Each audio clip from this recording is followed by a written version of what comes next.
esa es la diferencia, ¿verdad? Aún nos muestra las Santas Escrituras, este, en Juan 3, 31, el que de arriba viene es sobre todos, el que es de la tierra es terrenal, y las cosas terrenales habla.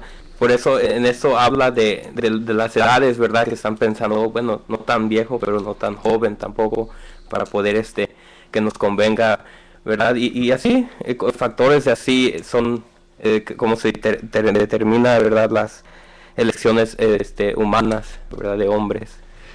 Así, lamentablemente esto es así. Entonces hoy vamos a continuar hablando de nuestro tema. Hay un libro muy interesante que ojalá las personas, si quieren, lo pueden comprar. Se llama Intrigas Vaticanas. Y desde el nombre nos da a entender una cosa. Una intriga es algo que no es legal, algo que no es sincero, algo que haya un trato ahí como, ahora sí que perdónenme la expresión que comúnmente usa la gente, ¿verdad? No se ve claro, en realidad no hay transparencia, dicen por ahí, hay gato encerrado, o sea, son cosas que no se ven de alguna manera claras. Y dicen ellos, en ese libro llamado Intrigas Vaticanas, hay pues el libro empieza hablando, capítulo 1, prácticamente el libro habla de los complotos de los clanes que había, porque ya muchos pensaban que Juan Pablo II se iba a morir o iba a renunciar. Como es bueno, este libro es de los años finales de los 90, habla de que quizás Juan Pablo iba a renunciar para el año 2000. En el capítulo número 1 dice, y final del pontificado, el Papa doliente. Y ojalá meditemos en lo que pues vamos a mencionar. En la página número 11 de este libro dice lo siguiente: tengo que visitar la tumba que suda. Hacía meses que el procurador Jurial había estado obsesionado de nuevo con esta idea. La había visitado el año pasado de manera incógnita, pero los acontecimientos en el Vaticano se estaban disparando. Juan Pablo II se consumía como una vela por los vientos huracanados del fin del milenio, y la quiniela de los papables había comenzado a circular otra vez. Y estamos hablando de la tumba que suda. Y eso es lo importante que queramos mencionar. La tumba que suda es la del Papa del año 1000, Silvestre II, que está enterrado en la Basílica de San Juan de Letrán. Pero aquí hay una leyenda con respecto a esta tumba. Ese Papa, decimos Silvestre II, dice que cuenta una historia que cada vez que un Papa se va a morir, esa tumba empieza a sudar. Bueno, se le llama sudar porque dice que empieza a despedir cierta agua que sale de la tumba, y que incluso adentro de esta tumba se empieza a oír ruidos de que los huesos brincan y bailan. Eso es totalmente algo pues ilógico, ¿verdad? Pero esa es una costumbre, una creencia, una tradición que creen ellos. Y sin embargo, dicen ellos, la tumba es infalible. Está mejor informada que los periodistas que presumen de ser vaticanólogos, que todos los expertos y adivinos que lanzan sus especulaciones y vaticinios en los medios de comunicación. Entonces, veamos, imagínate en quién algunos están poniendo su confianza, en quién algunos están poniendo su fe. Pues vamos a ir a ver si esa tumba suda o no suda, y si suda, pues quiere decir que es una señal de que ya Juan Pablo, pues en ese entonces pues se iba a morir. ¿Qué diferencia es conforme a las cosas de Dios, verdad? Pero tenemos la primera llamada del programa y queremos darle la bienvenida. Hacia adelante, muy buenas noches. Un saludo para cada uno de ustedes allí en cabina, hermanos. Quería dar mi comentario lo más breve que se pueda, tratando de pegarme al tema. Sé que el tema es muy interesante, hermanos. Vemos, ¿verdad?, cómo los dichos nos muestran a veces, ¿verdad?, una cara. Para dar a entender mi comentario, quisiera empezar con uno de ellos. Dice, ¿verdad?, un dicho así: las apariencias engañan, ya que el hombre se deja llevar por lo exterior, por lo que ven sus ojos. Saca el hombre sus propias conclusiones y dice, reúne todos los requisitos para lo que estoy buscando. Sin duda, este es el indicado para cierto cargo o responsabilidad. Pero a la hora de la verdad, cuando se trata de demostrar de qué está hecho, muestra sus deficiencias o deja salir el cobre, es decir, su verdadera realidad.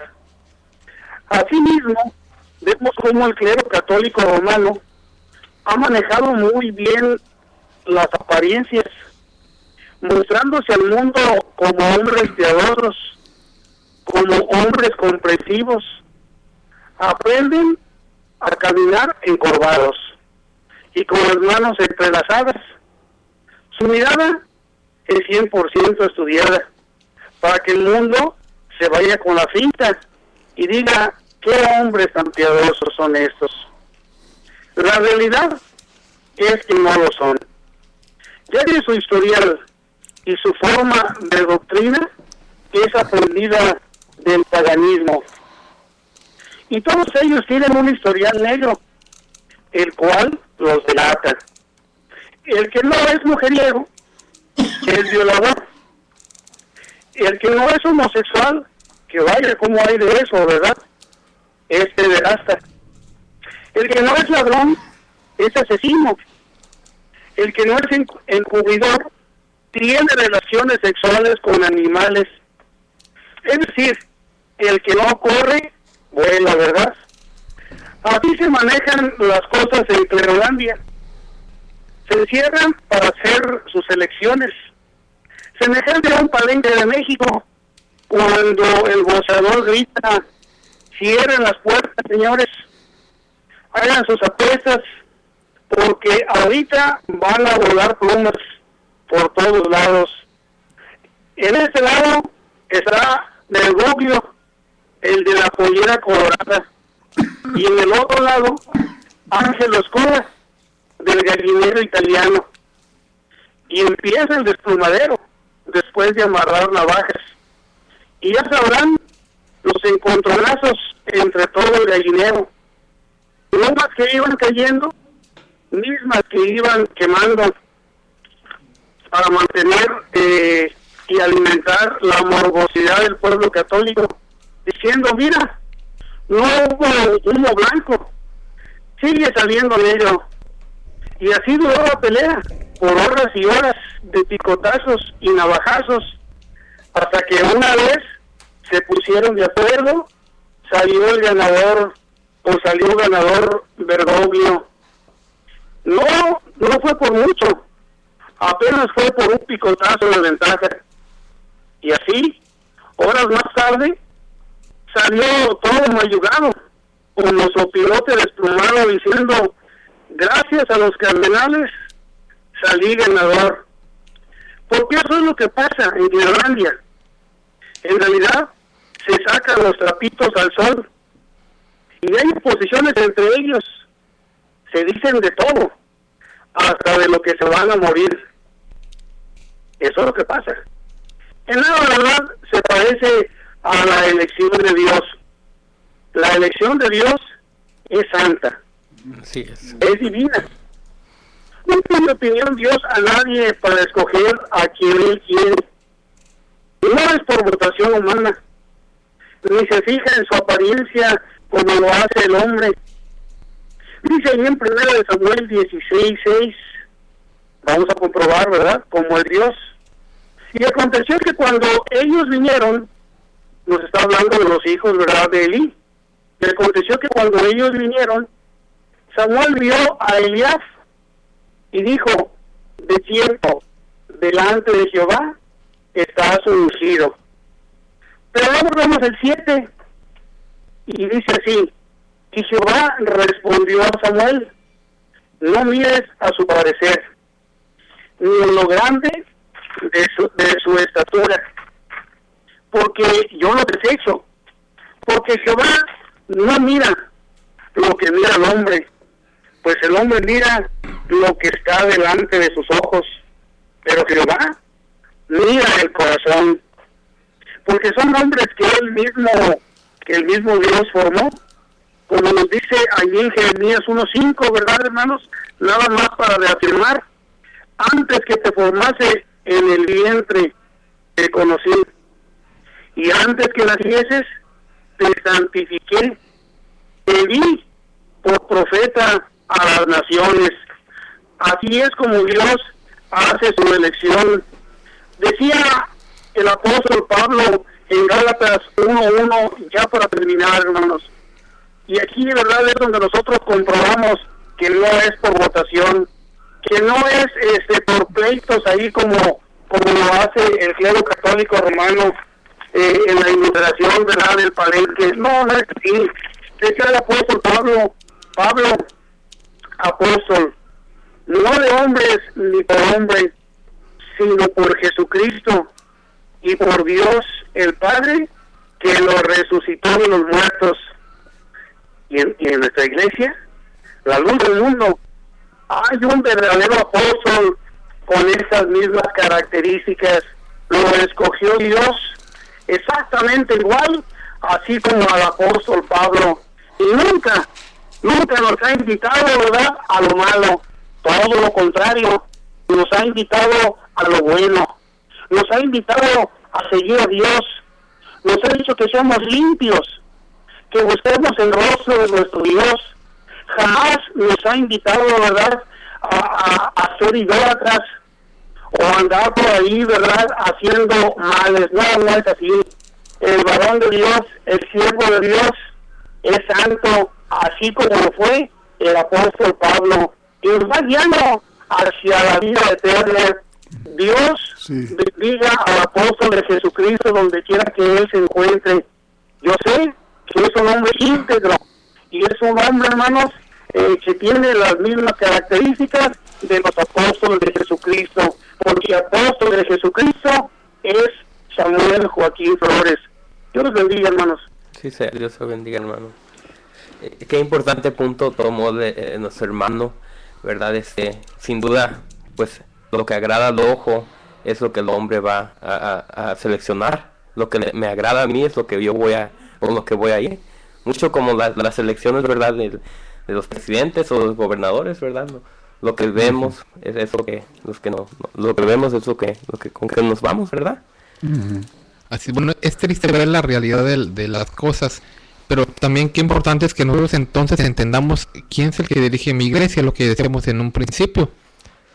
Y algo que me llama mucho la atención de lo que decía el hermano Homero, que dice, los hombres de Dios son santos, mientras que los demás, independientemente si sean los papas o de otras organizaciones, o sea, porque no nada más los que son papas no son puestos por los hombres, no, todas las personas de las demás iglesias, congregaciones, organización o como se llamen, si han sido escogidos por los hombres, entonces tampoco son de Dios, independientemente de que no sean el papa o de que no sean los cardenales, no. Si allá el cuerpo gobernante, los testigos de Jehová, pues lo ponen ellos mismos, pues no son de Dios, aunque ellos digan que son los ungidos y que bla bla bla, son mentiras. O que los apostólicos que tienen 12 apóstoles puestos por ellos mismos, pues tampoco son de Dios, porque la elección de Dios es única, decimos, y todos los demás que son puestos por los mismos hombres, pues no pueden ser de Dios. Eso es sin contar la manera en que se comportan, como ya lo mencionaba el hermano Mero. Mientras que los hombres de Dios son santos por excelencia, por naturaleza, esos hombres son corruptos. Yo quiero mencionar un fragmento de la elección de uno de los papas, pues más conocidos dentro de la iglesia romana. Conocidos por la misma historia, ya que de él han hecho películas, documentales, se han escrito libros, hay pues, mucha información acerca de él, porque también fue una de las familias, pues ahora sí que de más renombre en aquella época, y pues me estoy refiriendo a la familia de los Borgia. Alejandro VI, que posteriormente fue llamado con ese nombre, su nombre original de pila era Rodrigo de Borgia. Este personaje, decimos, es uno de los papas más corruptos que ha existido en la historia de los papas. Y digo de los más corruptos porque ha habido más, no es el único. Aparte de él está Juan XXIII, está Bonifacio VIII y están muchos otros. Pero estamos diciendo de los más corruptos. Rodrigo de Borgia se caracterizó, aparte de su vida licenciosa y desordenada y que incluso se tenía relaciones con su propia hija, aparte de todo eso que hacía él, la elección de él no fue sino por, ya ni siquiera por votaciones, todavía hay algunos que votaban, sino que él compró el puesto. Todos los que lo hacen por medio de votaciones, aunque es de hombres, pues no está pues ahí netamente hablando de cosas materiales. Y Alejandro VI, veamos lo que la historia nos dice de cómo él llegó a ser papa. En forma breve, solamente lo voy a mencionar. La historia de los papas y reyes de Maurice La Chatre en el tomo número 3 dice lo siguiente. Luego que el cónclave se halló formado, se colocaron las tropas de pie y de a caballo en los alrededores del Vaticano y se cerraron todas las salidas con vigas y maderos. Tomadas estas precauciones, procedióse a la elección del Papa. Al principio se propuso como candidato al obispo de Pamplona, pero Rodrigo de Borgia, que había comprado los sufragios de muchos cardenales, hizo que las negociaciones pues se terminaran y se arregló de modo que aseguró la mayoría de los votos. O sea, aunque fue por votos, pero ahí lo que él hizo fue comprarlos. O sea, no fue solamente que votaron por él, sino que él compró los votos de muchos cardenales. Y da un ejemplo, por ejemplo, a uno dice que le dio palacios, a otros castillos, porque era un hombre que tenía mucho poder, mucho dinero. Y a otros dice que le vendió su voto por los castillos de Montesilini y de Sarriani. Pero aquí va algo también que es muy importante que lo conozcamos nosotros. Dice que uno de los cardenales le pidió su voto a cambio de que lo dejara también pasar una noche con su hija Lucrecia de Borgia. Ahora pongámonos a pensar, ¿para qué querría pasar ese cardenal la noche con Lucrecia? No era para que le enseñara a rezar, ¿verdad? Entonces, es muy interesante que lo entendamos para que veamos la corrupción y veamos también que Alejandro VI lo permitió. Entonces, hay mucho que hablar de esto, pero ahorita vamos a ir a la parte interna de nuestro programa para que de alguna manera nosotros volvamos a continuar con este tema tan interesante que es lo que estamos platicando acerca de la elección de hombres y elección de Dios. Entonces regresamos un momento que es con nosotros. Ese es su programa, Nosotros Conversamos. En el 900 de AM estamos presentando Nosotros Conversamos. Por favor, no le cambie.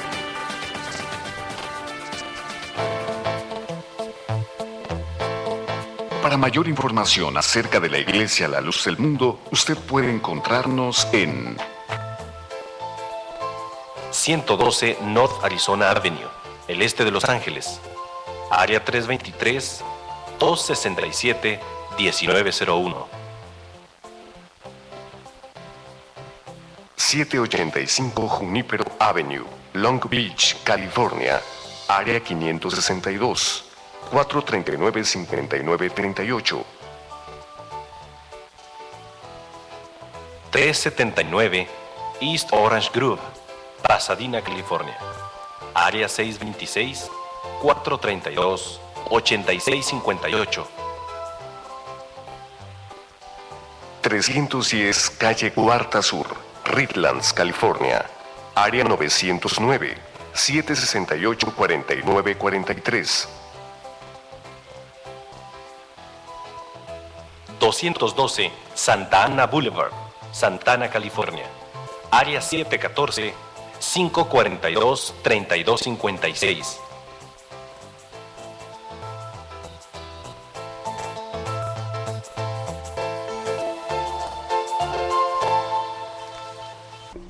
Continuamos en su programa Nosotros Conversamos. Estamos hablando de un tema muy interesante que es la diferencia entre elección de Dios y elección de los hombres. Estábamos platicando antes de pasar a otra llamada que tenemos en línea. Solamente quiero terminar con este comentario. Estamos hablando de Alejandro VI, que él dice que le pagó a uno de los cardenales, unos palacios, otros castillos, y uno de ellos le pidió, porque esta ya no fue la propuesta de él, sino que le pidió que le permitiera pasar una noche con su hija Lucrecia. veamos claramente esto. ¿Será de Dios? O sea, pensemos realmente si esto realmente será de Dios. ¿Será el fraile de Venecia que acababa de llegar a ser cardenal, le vendió su voto por 5.000 ducados de oro y la promesa de que dejaría pasar a él con su hija Lucrecia Borgia? Y bueno, a cada quien le dio su parte. Y finalmente, pues bueno, él obtuvo ese precio. Pero tenemos otra llamada de esta noche. Nos acompaña desde Chicago Antonio, queremos darle la bienvenida. Sí, adelante, buenas noches. Buenas noches, ¿cómo están? Muy bien, gracias a Dios. Les llamo desde Chicago para felicitarlos por su programa. Sí, adelante. Porque realmente son pocos los programas que se llevan a cabo abiertos, así como el de ustedes. Nosotros conversamos, yo tengo algún tiempo escuchándolos y me da gusto. Y el tema que están tratando en esta noche es pues los representantes o los líderes que tiene alguna iglesia. Y realmente he leído un poquito algo de la Biblia y dice en la Biblia: por sus frutos los conoceréis. El mundo está totalmente al revés. ¿Cómo es posible que sigan creyendo y siguiendo los católicos en una enseñanza que es totalmente falsa por donde la vean? Y luego se indignan cuando alguien les descubre algunas de sus muchas falsas enseñanzas. Y lo peor, que los hombres ingenuos siguen en esa falsedad. Realmente no culpo a la gente porque ellos no tienen la culpa. La culpa es de sus dirigentes, sus representantes, sean cardenales, papas. Todos son una bola de falsos, de mentirosos, de engañadores. Y vuelvo a repetir, el mundo está totalmente al revés.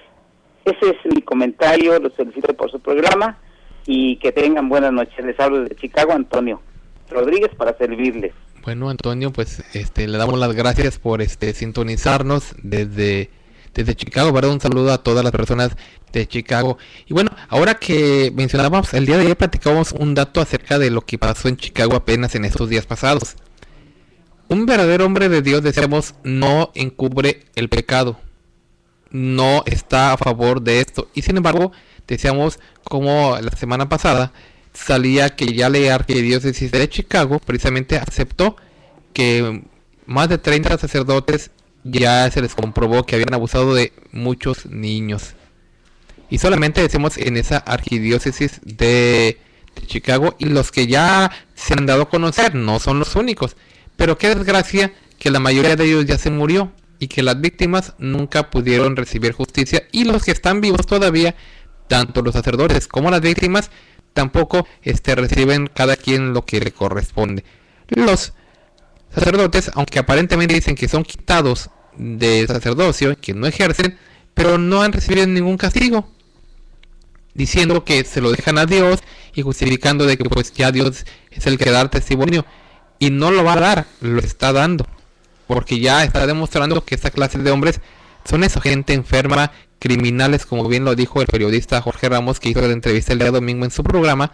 Y bueno, seguimos con el tema, decimos que es hablar de estas cosas, de la diferencia que hay entre la elección de los hombres y elección de Dios. ¿Quién te dirige tu iglesia? Bueno, analiza lo que estamos platicando, y como bien mencionaba Antonio, por los frutos. ¿Qué frutos tiene la persona que dirige tu iglesia y qué frutos tiene un verdadero hombre de Dios? Nos mencionó de Mateo 7, versículo 15: guardaos de los falsos profetas que vienen a vosotros con vestidos de ovejas, pero por dentro son lobos rapaces. Por sus frutos los conoceréis. Un higo no da abrojos, ¿verdad? Nos está hablando de que aún no solamente ser elegido por hombres, pero aún en sus enseñanzas, en su conducta, se dan a saber quiénes son. Un elegido de Dios no es elegido de esa manera y no se comporta de esa manera. Así es. Desafortunadamente, esos hombres no pueden ser de Dios. Quiero retomar nuevamente el libro de Intrigas Vaticanas para que analicemos otra cosa. Digamos, hay papas que han comprado el puesto. Ya mencioné yo a Alejandro VI, y podemos mencionar a muchos más como Juan XXIII. Y bueno, la lista sigue y sigue y sigue. Pero hay papas también que han renunciado. Y aquí decimos quién es el que se equivocó. Porque cuando alguien renuncia, quiere decir que no está muy contento con el trabajo o puesto que tiene. Si realmente los papas son elegidos por Dios, ¿quién se equivocó entonces? Dios en escoger a alguien que no daba el ancho, perdón por la expresión, que no estaba capacitado para este trabajo, ¿o quién se equivocó entonces? Porque ha habido muchos papas que ellos han renunciado. Y precisamente en esas disposiciones nuevas que estableció Juan Pablo II, quiero leer en otro capítulo que se llama Renuncia en el año 2000, hacer la pregunta en la página número 42, dice un párrafo: en las manos de Dios. Los pronunciamientos personales de Juan Pablo II al respecto son contradictorios. El 30 de agosto de 1994, el Papa señala a medio en serio y en broma que en la Iglesia no hay un sitio para un Papa emérito, o sea, un Papa jubilado. Y veamos, en 1994 Juan Pablo II había dicho eso, que en la Iglesia no había lugar para otro Papa al mismo tiempo, o sea, un Papa jubilado y el Papa actual. Pero lo curioso es que actualmente sí lo hay. O sea, 10 años después, sí se está viendo eso. Un Papa emérito, un Papa jubilado que es Ratzinger y el Papa actual que dirige la Iglesia, que es Francisco. Dice que casi un año después de esta declaración que dio Juan Pablo II, el 18 de mayo de 1995, Carlo Wojtyla cumplía, o sea, Juan Pablo II, 75 años. Y aquí es donde entramos a lo que decía nuestro hermano Mike acerca de la edad. Ellos han decretado que los sacerdotes, cardenales, obispos, o sea, cualquier persona que sea del clero, que cumpla los 75 años, ya es la fecha para que ellos renuncien. O sea, ya ellos ya pueden dejar, ya se pueden jubilar, ya, o si ya lo que su trabajo ya se acabó, y ya pueden ellos de alguna manera retirarse. Y ya, bueno, ponen a un sucesor, como lo que pasó con Mahony. Mahony pues todavía el año pasado estaba de aquí de cardenal de Los Ángeles, pero pues él renunció. Ahorita está Horacio Gómez, y bueno, porque ya llegaron a los 75 años. Pero cuando Juan Pablo II cumplió los 75, se especulaba mucho que él posiblemente iba a renunciar. Dice, cumplía los 75 años de edad reglamentaria para que todos los obispos del mundo presenten su jubilación al Papa. Había rumores de que quizás el Papa ya renqueante ofreciese su renuncia al cargo, pero Juan Pablo II se limitó a recordar a sus queridos padres y desaparecidos hace tantos años, que dijo que no iba a renunciar. Entonces vemos y que sí, en realidad a pesar de todo lo que le pasó a él no renunció. Pero este libro trata precisamente de todo eso, de las especulaciones que decían de que a lo mejor podía renunciar para fin de año, del año 2000. Y posteriormente el libro empieza a hablar de de los mecanismos que precisamente estableció Juan Pablo II en 1996, de todo lo que se hacía, ¿verdad? Y es importante mencionarlo, retomar solamente algunos casos de que decimos nosotros de que no es posible de que estas elecciones sean de Dios, porque imaginémonos, después de la muerte del Papa se declara lo que es la sede vacante. Empieza un periodo en el cual pues no hay Papa. ¿Quién gobierna la Iglesia? La Iglesia queda en manos de lo que se conoce como el cardenal Camarlengo, que es la máxima autoridad de los cardenales, y es el que empieza a convocar todos los preparativos para el cónclave. Después empiezan los preparativos, empiezan el velorio, toda la ceremonia que van a hacer con el Papa que se murió, los funerales, todo tiene ese tiempo. Y luego siguen pasando los días, las semanas, y empieza el cónclave. Y empiezan incluso todavía hay ciertos rituales que le hacen al cadáver del Papa muerto, que le pegan con un martillo para comprobar si está muerto o no. Y ya sigue el proceso de la elección que ya conocemos, que le dan un papel, le escriben ahí el nombre del candidato favorito. Y como es a puerta cerrada, pues no sabemos qué negociaciones hagan, aunque ellos dicen que se la pasan orando, esperando que el Espíritu Santo dé la respuesta, pero volvemos a lo mismo. Si así fuera, ¿quién se equivoca entonces con los papas que han renunciado, incluyendo Ratzinger? ¿Quién se equivocó ahí? ¿Será acaso que Dios no supo escoger a Ratzinger? ¿O quién se equivocó? Porque no ha sido el único que ha renunciado. Decíamos, ha habido muchos papas que a lo largo de la historia lo han hecho. Y la pregunta nuevamente es, ¿por qué lo han hecho? Y es totalmente, ¿verdad? Es totalmente contrario a la orden, o sea, a lo que vemos en las Escrituras, que todos los siervos de Dios eran siervos de Dios por vida, ¿verdad? Vitalicio. Vitalicio. Ajá, exactamente. Sí. Y luego, fíjate, estamos hablando de los que han renunciado, como Celestino V, que fue el tan famoso Pedro el Ermitaño, que él dijo, me considero incapaz de continuar, y renuncia en 1294. Hablamos de Benedicto IX, que fue papa 5 veces. De esas, una renunció y otra lo corrieron. Y luego, ¿qué hablar de la época tan famosa y tan documentada de lo que fue el doble papado, el triple papado? Uh-huh. Cuando precisamente los cardenales, al ver que uno llamado pues, Clemente V, de origen francés, y lleva la sede de Francia, y dijo, no, pues yo soy el papa, me la llevo a Francia. Y ya después los de Roma dijeron, no, ¿sabes qué? Pues tú regresate aquí a Roma, aquí en la sede, no, yo me quedo en Francia, yo me quiero quedar allá. Si no te vienes para acá, levantamos uno acá en Roma, pues levántenlo.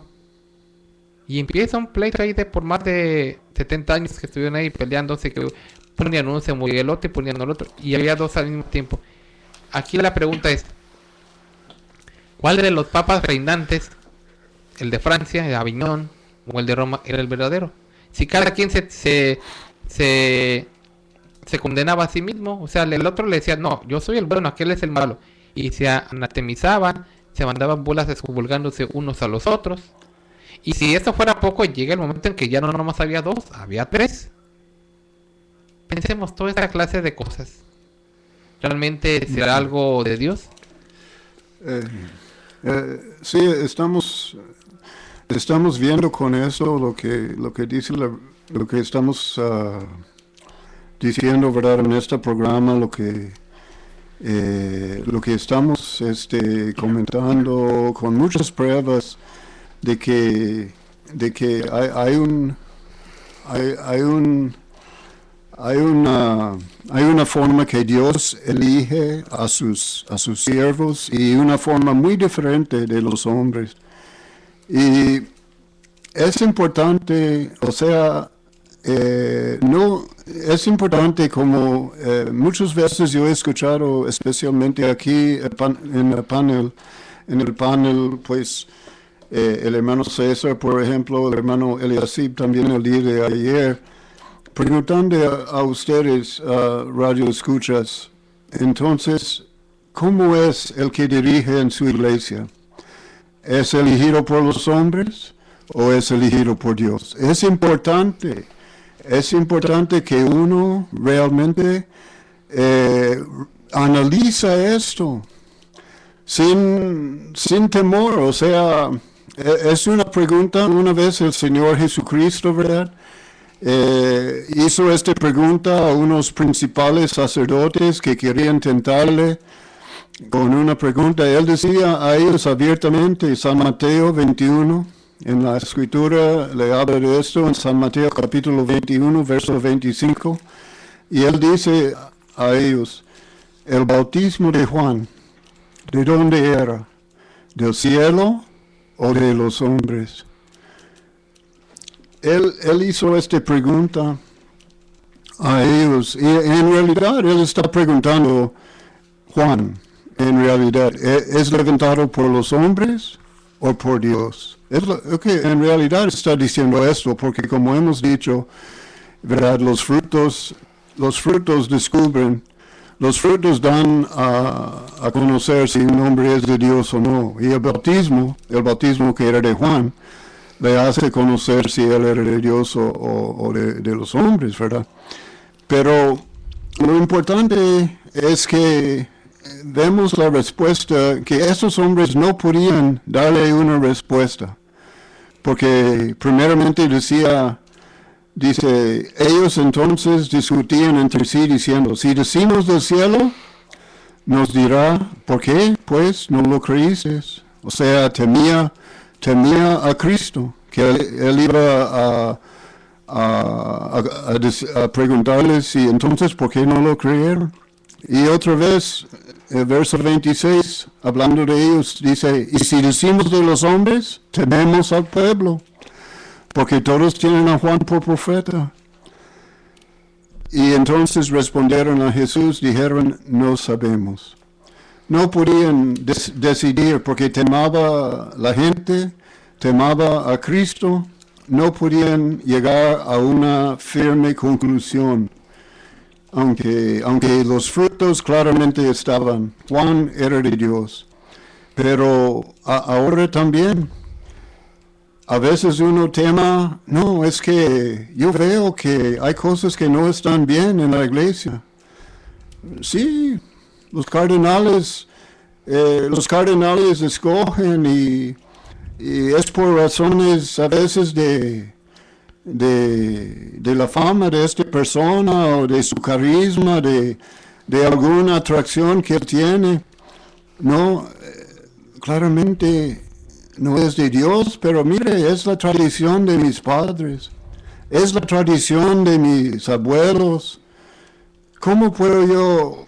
Y hay este temor, ¿verdad? Hay este temor. Si yo creo, si yo digo que eso no es de Dios, que es de los hombres, temo a mi familia, temo a ellos, porque no, estamos invitando, ¿verdad? Sean reales. Vea las cosas, ¿verdad?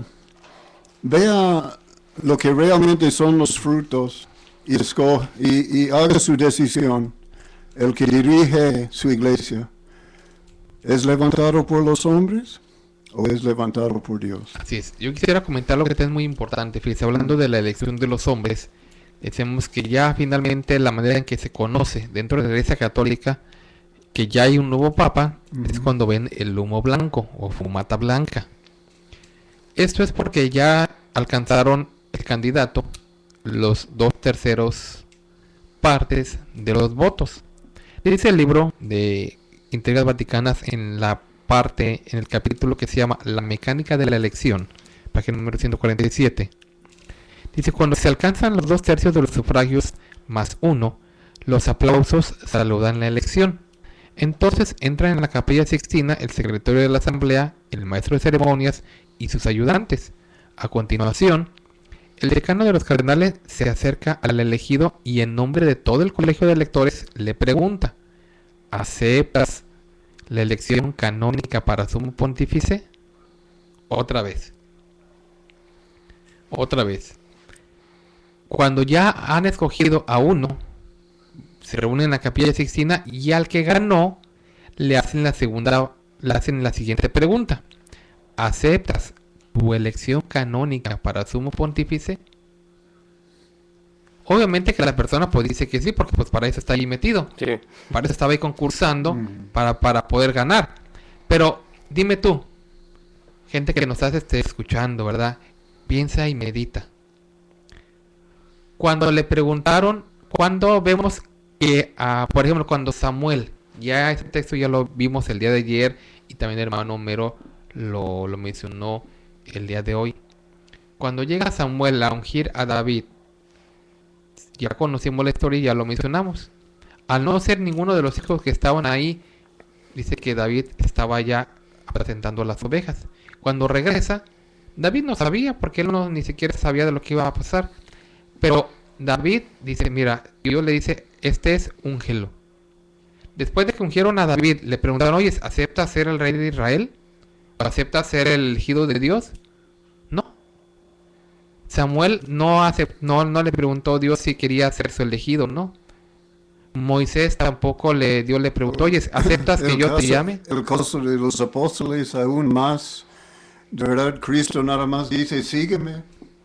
O sea, nada más le da, mire. Nomás los llama. Y sin embargo, aquí lo que es más curioso es que, fíjate, de esta manera ya sabemos que de todas maneras todas las personas que estaban ahí eran porque querían de alguna manera ser el ganador.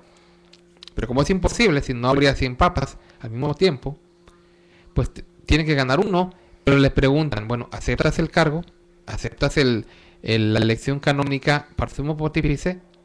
Y dice, si el elegido acepta, se le vuelve a preguntar, ¿cómo quiere ser llamado? Primero le preguntan que si está de acuerdo, ¿verdad? Que si ya acepta todo lo que eligieron. Pero ya posteriormente viene el nombre artístico que él se va a poner, el nombre eclesiástico. Y ya el elegido responde al maestro de ceremonias, registra por escrito el nuevo nombre y el nombre que ha elegido. Ya sabemos que cada quien se pone el nombre que ellos quieren. Juan Pablo, pues fue la combinación de los últimos papas que habían estado antes que él. Tanto de Pablo VI y de Juan XXIII, los juntó y de ahí salió Juan Pablo.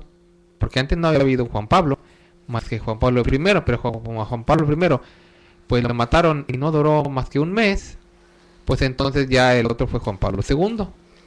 Y si Ratzinger hubiera querido, pues hubiera podido poner Juan Pablo III.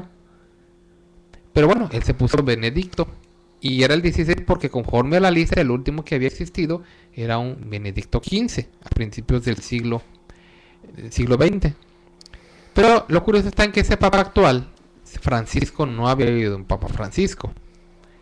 Francisco decide ponerse él que por San Francisco de Asís, un santo ficticio, que los mismos católicos, bueno, la iglesia, primeramente ha definido que no existió y lo que sí existió. Y el que dicen que sí existió era un hombre loco que hablaba con los animales, que dice que estaba en extrema pobreza, que por eso él le gustó ese nombre, porque ahora es el papa de los pobres y no sé qué tanto las cosas. Pero bueno, donde hemos visto que, por ejemplo, al apóstol Mateo antes se llamaba Leví. Dios no le preguntó, oye, ¿cómo te quieres llamar? A ver, dime cómo te quieres llamar. Y no le dijo, ya no será llamado tu nombre de esta forma, ahora va a ser llamado así. A Abraham no le dijo, oye Abraham, ¿cómo ves? ¿Qué nombre escoges? Porque ya no te vas a llamar Abraham, te vas a llamar Abraham. No le dio a escoger. Al apóstol Pablo de la misma manera. O sea, a los que Dios les cambió el nombre, no les pide parecer, ni oye, ¿cómo te quieres llamar de hoy en adelante? Y todo empezó porque hubo dos papas que no les gustó su nombre. Estamos hablando de Juan II, el cual dice que se llamaba Mercurio. Su nombre original o de pila era Mercurio. Pero como no le gustaba, pues se puso Juan II. Y antes los primeros papas sí tenían sus nombres de pila, porque estamos viendo que eran, pues los primeros, según la lista que ellos dan, ficticia también, los primeros 15, pues estaban sus nombres normales. Y entonces ya se puso el segundo Juan. Y de ahí en adelante empezaron todos. Luego hubo otro que también se llamaba Octaviano y no le gustó. Y pues este se puso Juan, pero este ya fue el 12. Y así sucesivamente ya los papas se han ido poniendo los nombres que ellos han querido. Pero volvemos a lo mismo. ¿Cómo es todo esto? Elección de hombres. Elección de que la misma gente hace con las mismas formas de diferente manera. Pero al final, elección de hombres. Estas son las características, ¿verdad?, que tenemos que tomar en cuenta. Hacer nuestra balance, ¿verdad? Si nuestro dirigente es de Dios o es de los hombres. Hay otras maneras, ¿verdad? También gente que va a estudiar para que reciba, ¿verdad?, una autorización de que ellos son, ¿verdad? Pero esta autorización viene también ¿verdad?, por una escuela, por un diploma que se le da. También es pues elección de hombre, porque el diploma lo firma un hombre, lo autoriza, ¿verdad?, alguien que pues es hombre. Así, yo quisiera leer un comentario antes de que nos despidamos. Nos escriben y dicen, solo una observación. Si el que lo dirige no es puesto por Dios, entonces no es pueblo de Dios. Entonces, ¿por qué seguir ahí? Hablo de todas las organizaciones religiosas, porque en el pueblo de Dios, en la iglesia del Dios vivo, columna y apoyo de la verdad, quien la dirige es un apóstol de Dios y un enviado y elegido por Dios. Y ya hace relación también al texto de el árbol por sus frutos es conocido. Son comentarios que nos dejan las personas que amablemente nos escuchan y también opinan sobre el tema, ¿verdad?, que estamos hoy platicando. Y bueno, el tiempo se nos va y solamente queremos decirles a ustedes que pues piensen y mediten. Como dice esta pregunta una vez más, ¿qué hacer en un lugar donde la iglesia pues no es de Dios? Entonces pues solamente un comentario breve que quieran mis compañeros para despedirnos. Ojalá la gente, ¿verdad? Despierte, ¿verdad? No un enojo, no es ese nuestro propósito, No. sino, ¿verdad? Salir, despertar en ellos, ¿verdad? Un análisis, ¿verdad? Porque pues es nuestra salvación la que está, aquí, y es muy importante nuestra salvación. Por eso este es mi comentario en esta noche. Bueno, hermano Mike, también dile Padre por habernos acompañado. Sí, dile Padre, hermano, también es lo que es una invitación, ¿verdad? No estamos tratando, hemos presentado pruebas para que ustedes tomen en cuenta y analicen, ¿verdad? Aquí no hay nada que queremos dar por la fuerza, pero lo invitemos a todos que hagan este análisis. Bueno, pues a todas las personas les agradecemos su tiempo y su compañía y los esperamos en la próxima emisión de este su programa Nosotros Conversamos. No olviden sintonizarnos la próxima semana en cobertura especial desde Guadalajara, Jalisco, cubriendo el evento especial que tendremos ahí. Dios los bendiga. Dios los bendiga.